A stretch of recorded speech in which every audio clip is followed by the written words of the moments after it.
Beauty छोरी ओ Hari Hari beauty छोरी ओ हरि हरि दीवाना ओ हरि क्यूटी दीवाना दिलियो पूरे गाल पे। आप सुन रहे हैं संदीप सुमन को।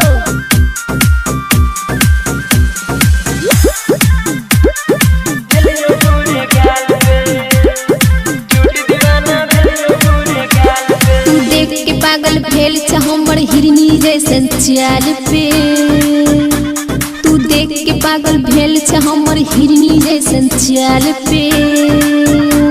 ब्यूटी छो तो हर क्यूटी दीवाना भेलियो गोरे गाल पे। ब्यूटी छो तो हर क्यूटी दीवाना भेलियो गोरे गाल पे। दीवाना भेलियो गोरे गाल पे।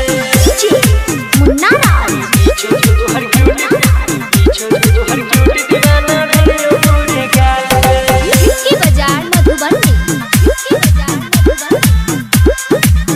दीवाना भेलियो गोरे गाल पे। नाक के नथिया करो हथिया देख के मनवा डोले छे। तोरा जैसन आगे पीछे हमरा रोज ओले छे। हमरा रोज ओले छे। नाक के नथिया करो हथिया देख के मनवा डोले छे। तोरा जैसन आगे पीछे हमरा रोज ओले छे। तोरे से उद्घाटन है तोरा नया साल के। ब्यूटी छो तो हर क्यूटी दीवाना भेलियो गोरे गाल पे। ब्यूटी छो तो हर क्यूटी दीवाना भेलियो गोरे गाल पे।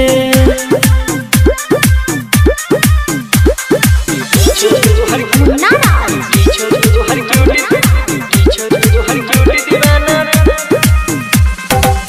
की बाजार मधुबनी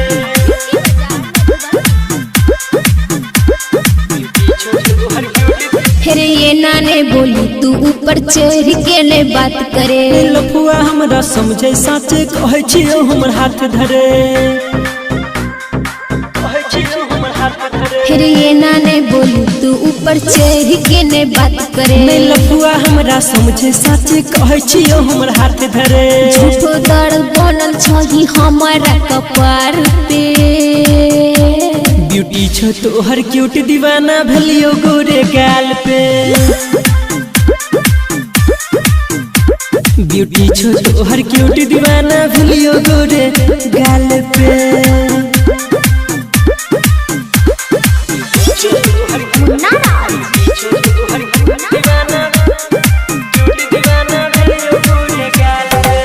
की बाजार मधुबनी। आप सुन रहे हैं संदीप सुमन को।